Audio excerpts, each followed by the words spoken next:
క్రీస్తునందు ప్రియమైన జీవనది ప్రేక్షకులకు మన ప్రభువును రక్షకుడైన క్రీస్తు యేసు వారి శ్రేష్టమైన నామంలో నా ప్రేమ వందనములు తెలియజేసుకుంటున్నాను. ప్రియమైన వారలారా, మీరందరూ బాగున్నారా? ప్రభు మిమ్మల్ని ఆశీర్వదించి దీవించి శాంతి, సమాధానము, సంతోషము, ఆనందము, ఆరోగ్యముతో ఉంచాలని, దేవుని కార్యాలు మీ జీవితాల్లో, మీ కుటుంబాల్లో జరగాలని మీకోసం నిత్యము ప్రార్థన చేస్తున్నాను. మరి ఈ సంవత్సరం యొక్క చివరి దినాలకు మనం వచ్చేసాం. దేవుడు మనల్ని ప్రేమించి మరి ఇంతవరకు తన కృపలో భద్రం చేసి మనకిచ్చిన ఆరోగ్యమును బట్టి, పొడిగించిన ఆయుష్కాలను బట్టి దేవునికి లెక్కలేని స్తోత్రాలు చెల్లిందాం. మనతో ఈ సంవత్సరాన్ని ప్రారంభించినటువంటి మన ప్రియులైన వారు ఎంతోమంది ఈ సమయంలో మనతో లేరు. వారికంటే మనం యోగ్యులము, గొప్పవారము, గణులం కాదు. కానీ దేవుడు తన ప్రేమ, తన కృప, తన వాత్సల్యతను మన పట్ల విస్తరింపచేసి మనకు తెలియనటువంటి ఎన్నో ఆపదలు, ఇరుకులు, ఇబ్బందులు, ప్రమాదములు, ప్రాణాపాయం నుంచి మనల్ని తప్పించి మరి ఈ యొక్క చివరి దినాలకు మనల్ని నడిపించారు. అందుకొరకై దేవునికి లెక్కలేని స్తోత్రాలు చెల్లిందాం. మరి ఈ సమయంలో మన ఆత్మలను పరిశోధించుకొనుట కొరకై దేవుని యొక్క వాక్యాన్ని మరి కొద్ది నిమిషాలు ధ్యానం చేద్దాం. పరిశుద్ధ గ్రంథంలో నుండి లూకాసు వార్త 13వ అధ్యాయము 6వ వచనం నుండి 9వ వచనం వరకు నేను చదువుతున్నాను. మరియు ఆయన వారితో ఈ ఉపమానము చెప్పెను. ఒక మనుషుని ద్రాక్ష తోటలో అంజూరపు చెట్టు ఒకటి నాటబడి ఉండెను. అతడు దాని పండ్లు వెతక వచ్చినప్పుడు ఏమీ దొరకలేదు. గనుక అతడు, ఇదిగో 3 ఏండ్ల నుండి నేను ఈ అంజూరపు చెట్టున పండ్లు వెతక వచ్చుచున్నాను, కానీ ఏమీ దొరకలేదు.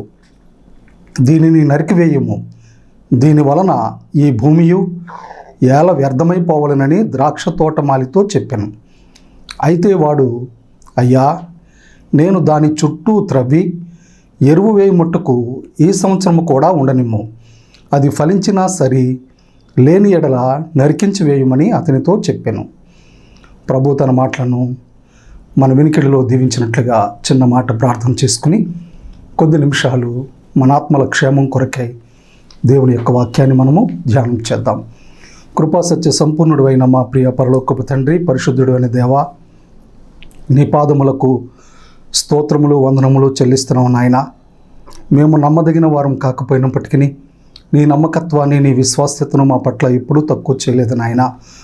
ఎన్నోసార్లు మరణపు ఒడ్డుకు వెళ్ళిపోయినటువంటి మమ్మలను సజీవులుగా కాపాడావు. ఎన్నోసార్లు మేము మరణాన్ని సమీపించినప్పుడు కూడా నీ కృపతో జ్ఞాపకం చేసుకుని తిరిగి మమ్మలను సజీవులుగా ఈ భూమి మీద ఉంచావు నాయన. ఇది మా గొప్పతనం కాదు, ఇది మా బలము, శక్తి, జ్ఞానము అంతకంటే కాదు నాయన. ఇది నీ ఉచితమైన కృపే తప్ప మరేమీ కాదు తండ్రి. మీరిచ్చిన క్షేమకరమైన, ఆరోగ్యకరమైన వాతావరణం కొరకు కూడా నీకు స్తోత్రాలు చెల్లిస్తున్నాం. మా కుటుంబాల్లో, మా బిడ్డల జీవితాల్లో మీరు ఇచ్చిన నెమ్మది కొరకు నేను స్తుతిస్తున్నాం. సంవత్సరం యొక్క చివరి దినాల్లో మేము ఉంటుండగా ప్రభువా, ఇదిగో నా తండ్రి, ఈ కొద్ది దినాలు కూడా మా మీద నుంచి దీవెనకరంగా ముగియటానికి మీ కృపా సహాయమును దయచేయండి. మీరే మహిమ పొందండి. మీ వినికిడిలో చదవబడిన లేఖన భాగమును వివరించే శక్తి, సామర్థ్యము నాకు లేదు నాయనా.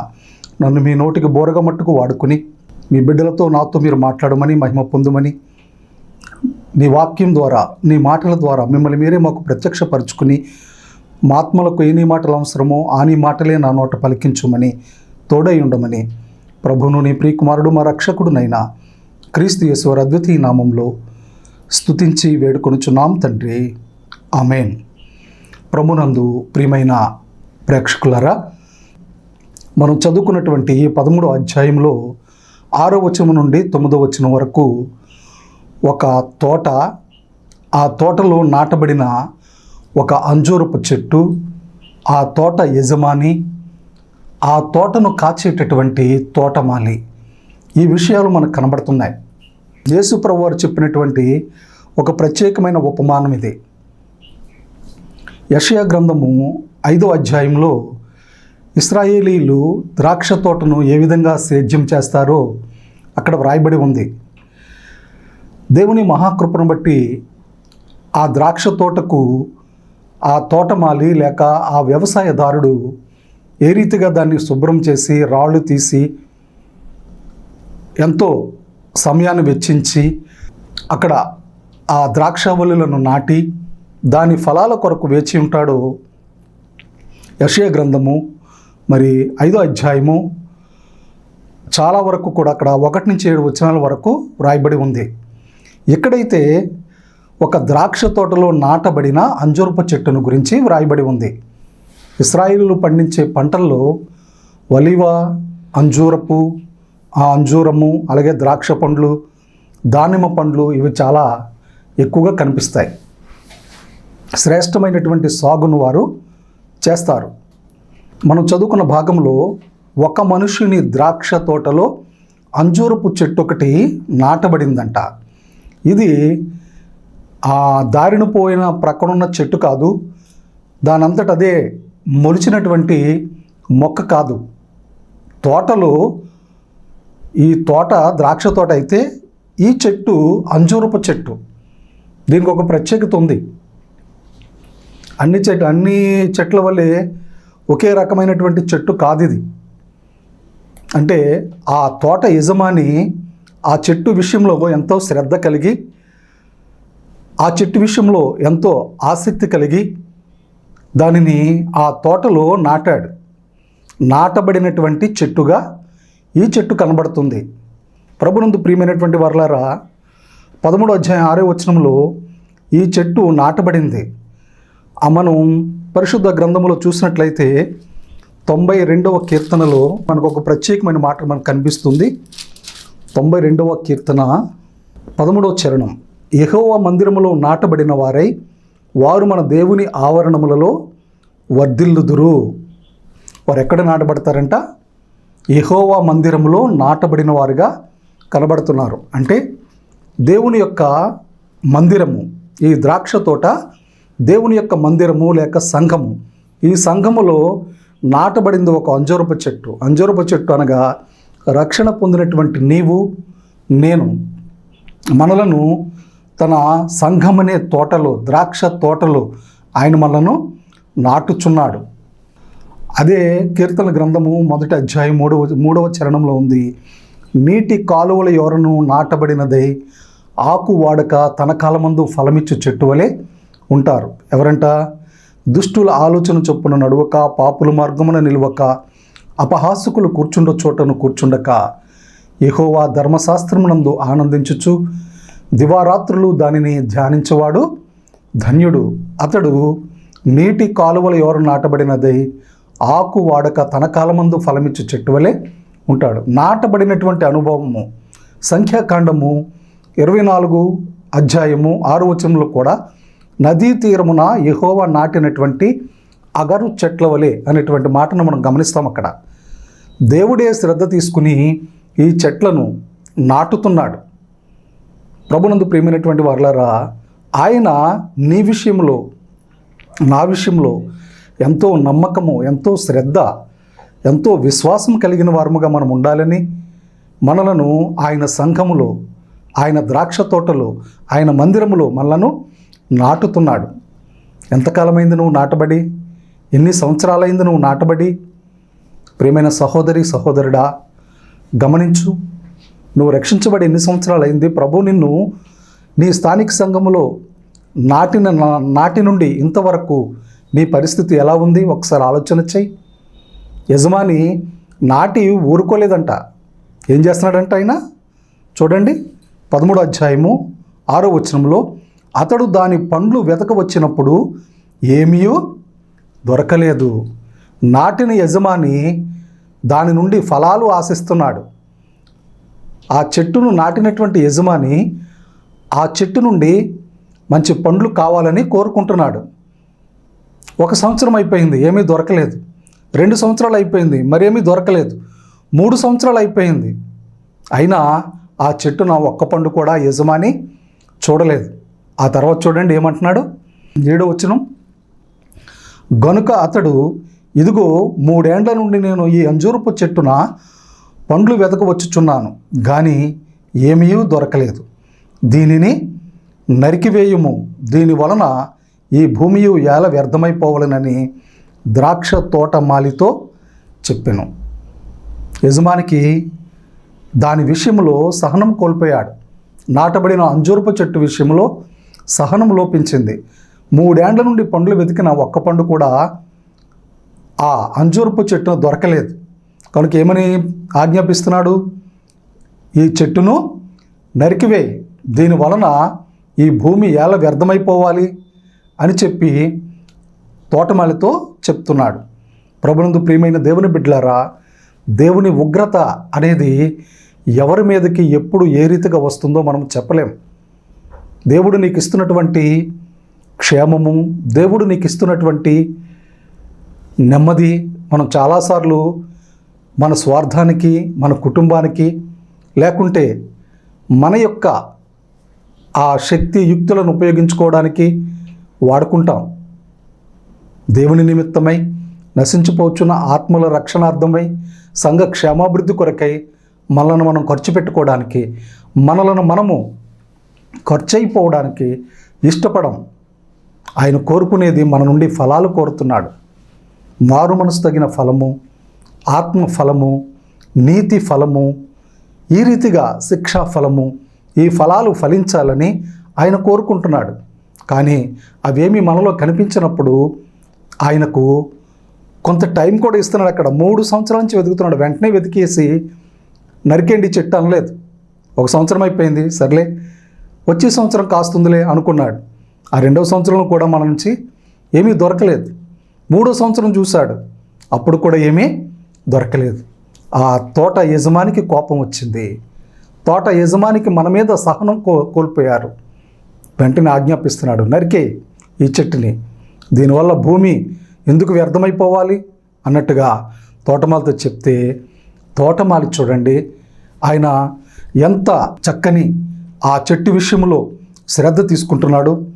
అయితే వాడు, అయ్యా నేను దాని చుట్టూ త్రవ్వి ఎరువు వేయి మట్టుకు ఈ సంవత్సరము కూడా ఉండనిమ్ము. ఒక గ్రేస్ పీరియడ్ అడుగుతున్నాడు. దేవుని యొక్క కృపను కోరుకుంటున్నాడు. తోటమాలి యజమాని యొక్క ఆ దయను కోరుతున్నాడు. ఈ సంవత్సరం కూడా ఇంతవరకు 3 సంవత్సరాలు చూశారు, దాని చుట్టూ త్రవ్వుతాను, ఎరువు వేస్తాను, ఈ సంవత్సరమైనా అది ఫలించినా సరే, లేకపోతే నేనే నరికి వేస్తాను అన్నట్టుగా ఆయన చెప్తున్నాడు. ఈ సంవత్సరం కూడా ఉండనిమ్ము, అది ఫలించినా సరే, లేని ఎడల నరికించి వేయమని అతనితో చెప్పాను. ప్రభునందు ప్రియమైన దేవుని బిడ్డలారా, ఆలోచన చేయండి. మన ఆత్మీయ జీవితంలో ప్రభువు ఆశించినంత పరిశుద్ధత, ప్రభువు ఆశించినంత విశ్వాసము, ప్రభువు ఆశించినంత నమ్మకత్వము మనం కలిగి ఉంటున్నామా? ఒకసారి ఆలోచించండి. ఈ కడవరి దినాలలో, ప్రభు యొక్క రాకడ దినాలలో, సంవత్సరం యొక్క ముగింపు దినాలలో ఎన్నో భయంకరమైనటువంటి సంఘటనలు మన మీద నుంచి వెళ్ళిపోయినాయి. మీకు జ్ఞాపకం ఉందో లేదో తెలియదు, కానీ ఈ సంవత్సరం కరోనా 3rd వేవ్లో, 2nd వేవ్లో ఎంతోమంది పిల్లలు తల్లిదండ్రులను కోల్పోయారు. ఎంతోమంది తల్లిదండ్రులు వారి పిల్లలను కోల్పోయారు. లక్షల కొలది ఒకరికి ఒకరు సంబంధం లేకుండా చనిపోయారు. దేవుడు నిన్ను నన్ను ప్రేమించి ఇంత క్షేమకరమైన ఆరోగ్యము, ప్రభు కొరకై ఫలించడానికి కావలసిన సమయము, ప్రభు కొరకై సాక్షిగా నిలబడేటటువంటి తరుణము మనకిచ్చినప్పుడు, ఆ రీతిగా మనం ఆయన యొక్క క్రియలు, ఆయన యొక్క కార్యములు మన జీవితంలో జరగకపోతే దేవునికి కోపం రాదా? ఎవరైనా మనల్ని పనిలో పెట్టుకున్నప్పుడు మనం ఆ పనికి పిలిచిన వాని యొక్క ఇష్టం చొప్పున మనం పని చేయాలి. కానీ మన ఇష్టం వచ్చినట్టు పని చేస్తే మనల్ని పనిలో పెట్టుకున్న వానికి కోపం వస్తుంది. ఏంటి ఇతను ఈ రీతిగా పనిచేస్తున్నాడు, ఇతన్ని పనిలో నుంచి పంపించేయండి అంతగా కోపం వస్తుంది. ఈ లోకంలో మనము యాత్రికులము, పరదేశులముగా ఉన్నాం. దేవుడు నాటినటువంటి అంజూరపు చెట్టుగా ఉన్నాం. ఫలాలు లేని చెట్టు నిష్ప్రయోజనము. ఫలించాలి, ఆ ఫలాలు నిలిచి ఉండాలి. యోహాను సువార్త 15వ అధ్యాయం చూడండి దయచేసి. 15వ అధ్యాయము 16వ వచనం. మీరు నన్ను ఏర్పరచుకొనలేదు, మీరు నా పేరట తండ్రిని ఏమి అడుగుదురో అది ఆయన మీకు అనుగ్రహించినట్లు మీరు వెళ్ళి ఫలించుటకును మీ ఫలము నిలిచినుటకును నేను మిమ్మల్ని ఏర్పరచుకుని నియమించి తిని. మనం ప్రభువుని ఏర్పరచుకోలేదు, ప్రభువుని మనము నియమించుకోలేదు. ఆయనే మనల్ని ఏర్పరచుకున్నాడు. దేనికోసం? మనం వెళ్ళి ఫలించటానికి, మన ఫలము నిలిచి ఉండడానికి. అసలు ఫలాలే లేనప్పుడు, ఫలభరితమైన జీవితమే లేనప్పుడు ఇంకా మనం ఎక్కడ నిలబడతాం దేవుని ఎదుట? ఆలోచించండి. ప్రభు యొక్క రాకడి దినాల్లో మనం జీవిస్తూ ఉంటుండగా ప్రభువే కృప చూపించి మన పట్ల ఆయన యొక్క దీర్ఘశాంతము ఇంకా మన పట్ల విస్తరింప చేస్తున్నాడు, ఆరోగ్యాన్ని ఇస్తున్నాడు, మన ఆయుష్కాలాన్ని పెంచుతున్నాడు, మన అవసరతలు తీరుస్తున్నాడు. అటువంటి గొప్ప యజమాని పట్ల మనం ఎంత నమ్మకంగా జీవిస్తున్నాం.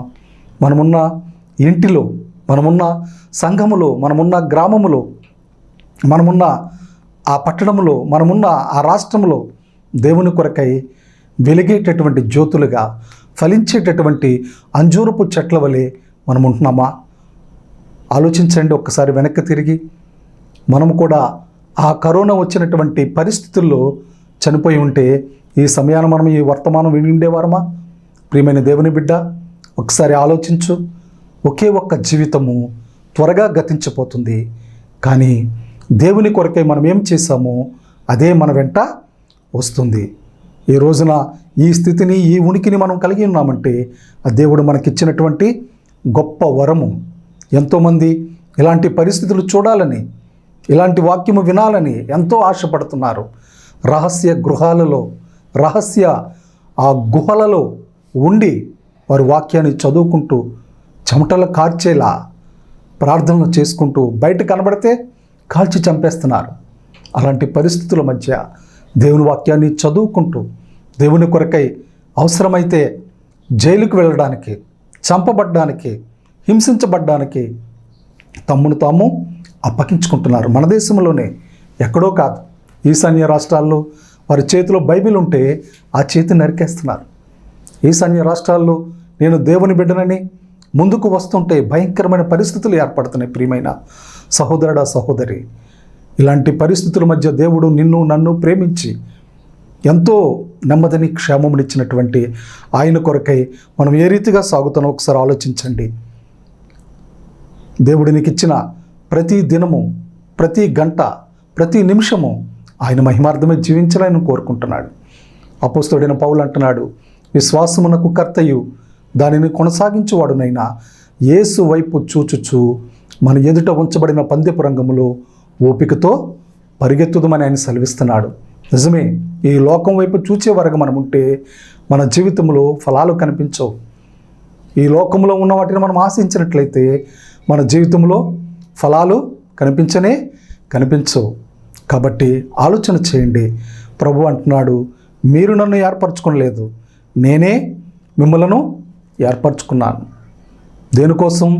మీరు వెళ్ళి ఫలించటానికి, మీ ఫలము నిలిచి ఉండడానికి నేను మిమ్మల్ని ఏర్పరచుకుని నియమించాను. కాబట్టి మీరు ఏం చేయాలి? ఫలించాలి, మీ ఫలము నిలిచి ఉండాలని ఆయన సెలవిస్తున్నాడు. దేవుని బిడ్డలారా, బాప్తిసం తీసుకుంది మొదలుకొని, రక్షించబడినది మొదలుకొని, దేవుని నిమిత్తమై, దేవుని కొరకు ఆయన ప్రణాళికలో మనం ఉన్నామని జ్ఞాపకం చేసుకుంటూ ఆయన కొరకే మనం ఏ రీతిగా ముందుకు కొనసాగుతున్నాం ఒకసారి ఆలోచన చేయండి. ఇంతవరకు మనం ఎన్నో రీతిలుగా సాగిపోయాం. ప్రభు చూస్తున్నాడు మన జీవితంలో నిష్ఫలమైన జీవితం. 3 సంవత్సరాలుగా ఈ చెట్టును నాకు ఒక్క పండు కూడా, ఒక్క ఫలము కూడా దొరకలేదని ఆయన నిరుత్సాహపడుతున్నాడు మనల్ని చూసి. అటువంటి పరిస్థితి మనకెందుకు రావాలి? ఇదిగో 3 ఏండ్ల నుండి ఆయన చెప్తున్న మాట చూడండి, పండ్లు వెతకవచ్చుచున్నారు కానీ ఏమీ దొరకలేదు. నీ జీవితంలో ఆయన ఆశించిన ఆత్మఫలము దొరుకుతుందా? ఆయన ఆశించిన మారు మనసు తగిన ఫలము దొరుకుతుందా? ఆయన ఆశించిన నీతి ఫలములు నీ జీవితంలో దొరుకుతుందా? శిక్షా ఫలము దొరుకుతుందా? ఆలోచించండి. అవి లేనప్పుడు మన జీవితము శూన్యమే, మన జీవితము నిష్ఫలమైనటువంటి జీవితమే.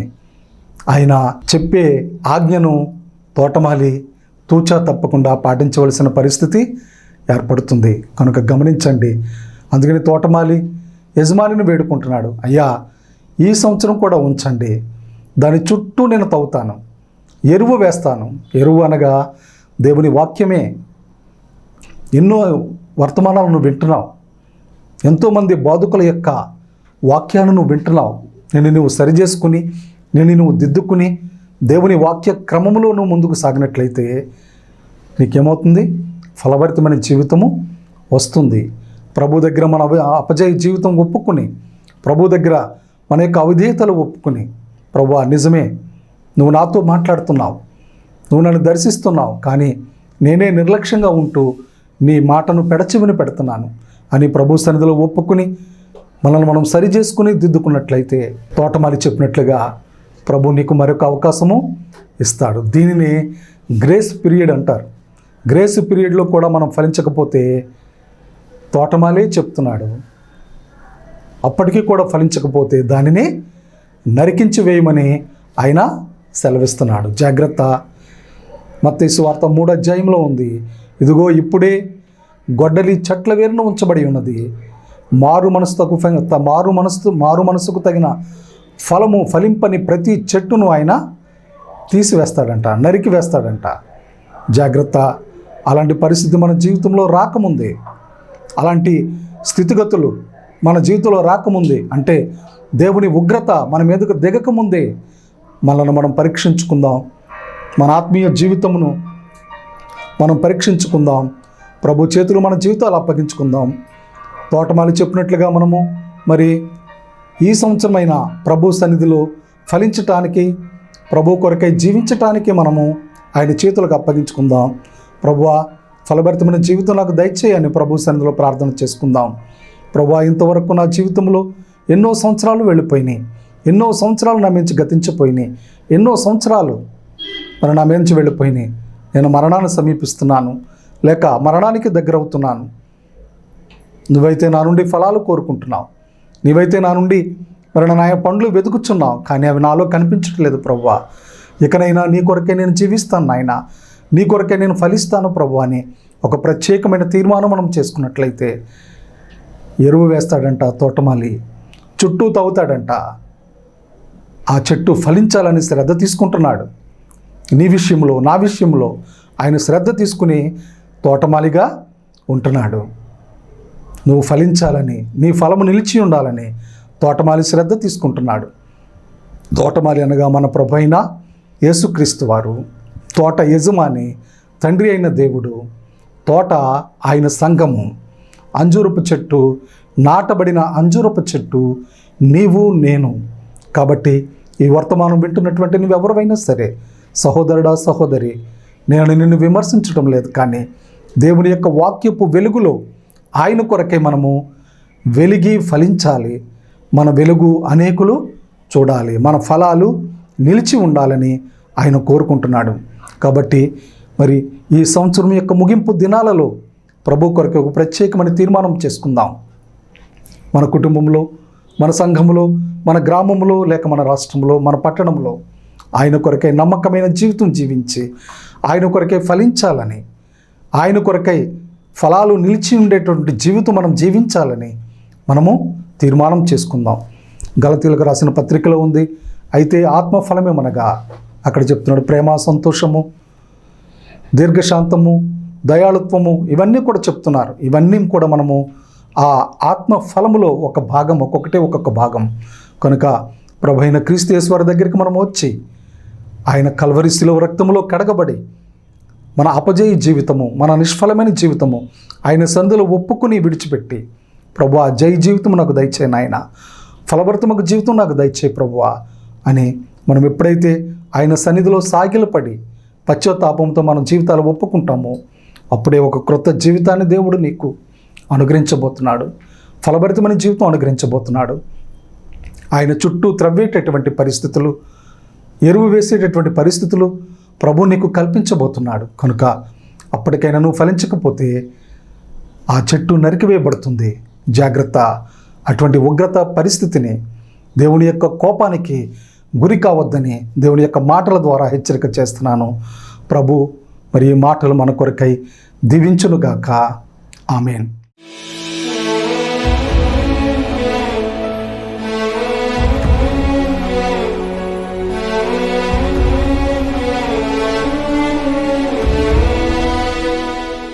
ప్రేమ నమ్మకం కలిగిన మా ప్రియ పరలోకపు తండ్రి, పరిశుద్ధుడైన దేవా, నీ పరిశుద్ధ నామమునకు స్తోత్రములు, వందనములు, కృతజ్ఞతాస్తుతులు చెల్లిస్తున్నాం నాయన. మీ వినికిడులు మీరు మమ్మల్ని ప్రేమించి అనుగ్రహించిన మాటలను బట్టి నీకు స్తోత్రాలు. ప్రేక్షకులు మరి నాయన నీ మాటలు విన్నారు ప్రభువా.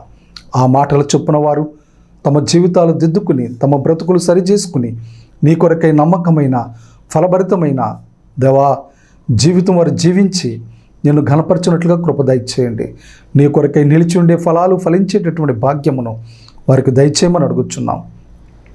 ప్రకటించిన వాక్యమును దేవాన నాయన ఫలభరితంగా చేయమని అడుగుచున్నాం. నీ నామమును బట్టి ఈ కార్యక్రమమునకు స్పాన్సర్ చేసిన బిడ్డను మీరు దీవించి ఆశీర్వదించండి నాయన. నీకు స్తోత్రాలు. మా ముందున్న దినాలు ప్రభువా నా నాయన దీవెనకరంగా ముగించబడి నీ చిత్తమైన నీ రాకడ ఆలస్యమైతే మేము సజీవులుగా ఉన్నట్లయితే నూతన సంవత్సరములో మమ్మలను దీవెనకరంగా ప్రవేశింపచేసి నీ కొరకై జై జీవితము జీవించే కృపను భాగ్యమును మాకు అనుగ్రహింపచేసి మహిమ పొందమని తోడై ఉండమని ప్రభును నీ ప్రియ కుమారుడును మా రక్షకుడునైనా క్రీస్తు యేసు వారి అద్వితీయ నామంలో ఆశ్రయించి అడిగి వేడుకొనుచున్నాను తండ్రి. ఆమేన్. ప్రభు అయినటువంటి యేసుక్రీస్తు వారి యొక్క కృప, ఆయన సన్నిధి, ఆయన కాపుదల, సమాధానము మీకు మీ కుటుంబాలకు సదా తోడుగా ఉండునుగాక. ఆమేన్. ప్రియమైన ప్రేక్షకులారా, మీరు ఫోన్ చేసి మరి మీరు కోరుచున్న మీ ప్రార్థన విన్నపముల కొరకై ప్రతిదినము నా అనుదిన ప్రార్థనలో మిమ్మల్ని జ్ఞాపకం చేసుకుంటున్నాను. ప్రభువు మీకు తప్పనిసరిగా జవాబిస్తాడు. మీ విన్నపములకు ప్రభువు తప్పనిసరిగా జవాబిచ్చి మీ అవసరతలు అక్కర్లు సంధిస్తాడని మరి ప్రభు బిడ్డగా, ప్రభు సేవకునిగా మీకు తెలియజేస్తున్నాను. దేవుడు మిమ్మల్ని దీవించునుగాక. ఆమేన్.